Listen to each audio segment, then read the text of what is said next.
15 ఏళ్ల కింద ఇదే మార్చి 10వ తారీఖు నాడు తెలంగాణ రాష్ట్రం కోసానికి లక్షలాది మంది ట్యాంక్ బండ్ మీద మిలియన్ మార్చ్ చేసిండ్రు కదా.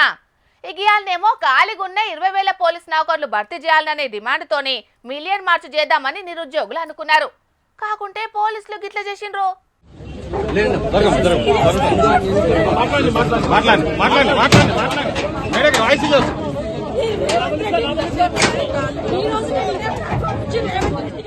ఏహే ఎక్కడిది బయట కండ్ల వడ్డలను కండ్ల వట్టు ఎత్తి వ్యాన్లేసుకొని పోయిండ్రు పోలీసులు. రాష్ట్రంలో ఖాళీగున్న 20,000 పోలీసు ఉద్యోగాలను వెంటనే భర్తీ చేయాలని నిరుద్యోగులు డిమాండ్ చేస్తున్నారు కదా. అట్లా ఇయ్యాల పట్నం దిల్సుఖ్ నగర్లున్న రాజీ చౌక్ కాడ నిరుద్యోగులంతా కలిసి మిలియన్ మార్చ్ చేద్దామని ప్లాన్ వేసుకున్నారు. కాకుంటే సీన్లకు పోలీసులు ఎంటర్ అయ్యి సీమ కూడా సిట్టుక్కుమనకుంటా భారీ బందోబస్తు ఏర్పాటు చేసి దొరికినోళ్లను దొరికినట్టు వేసుకుపోయిండ్రు. పాపం గీ తమ్మునికి ఈ నిరసనతోటి ఏం సంబంధం లేదట.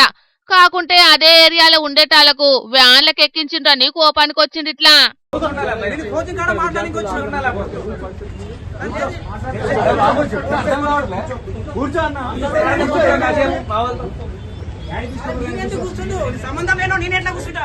మొత్తానికైతే సంబంధం ఉన్నా లేకున్నా ఆడగానొస్తే చాలు ఇగో ఇట్లా దొరకబట్టి మరీ అరెస్టు చేసిండ్రు.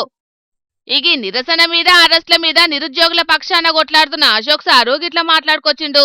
ఈ ప్రభుత్వాన్ని 2 లక్షల ఉద్యోగాల నోటిఫికేషన్ తక్షణమే విడుదల చేయాలని మేము డిమాండ్ చేస్తా ఉన్నాం. ఎందుకంటే వీళ్ళు సంవత్సరంలో 2 లక్షల ఉద్యోగాలు ఇస్తామని చెప్పారు. ఇప్పటి వరకు ఒక్క నోటిఫికేషన్ లేదు. గత గవర్నమెంట్ ఇచ్చిన ఉద్యోగాలకు పత్రాలు ఇచ్చారు తప్ప ఒక్క నోటిఫికేషన్ ఇవ్వక దౌర్భాగ్యమైన ముఖ్యమంత్రి. ఈ ముఖ్యమంత్రి దించే శక్తి యువతకు మాత్రమే ఉంది. ఖచ్చితంగా ఈ నిరుద్యోగులందరూ కలిసి వచ్చేసారి రేవంత్ రెడ్డిని పాతాలని తొక్కడం ఖాయము. ఆయన నిరుద్యోగుల గురించి ఏ రోజు పట్టించుకునే సందర్భాలు లేవు.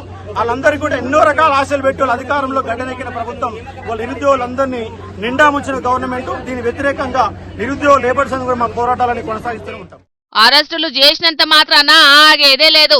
ఉద్యోగాల భర్తీ ప్రక్రియ చాలు చేసేదాకా పోరాటం చేస్తూనే ఉంటామని వార్నింగ్ ఇచ్చిండ్రు నిరుద్యోగులు.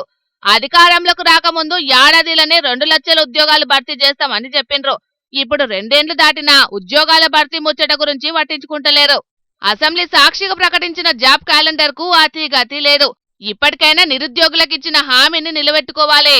లేకుంటే మాత్రం రాబోయే రోజులల్లా పెద్ద ఎత్తున ఉద్యమాలు చేస్తామని అంటున్నారు నిరుద్యోగులు. మరి ఈ ముచ్చట్ల సర్కారు ఏం నిర్ణయం తీసుకుంటుందో చూడాలి మరిగా. చెప్పండి.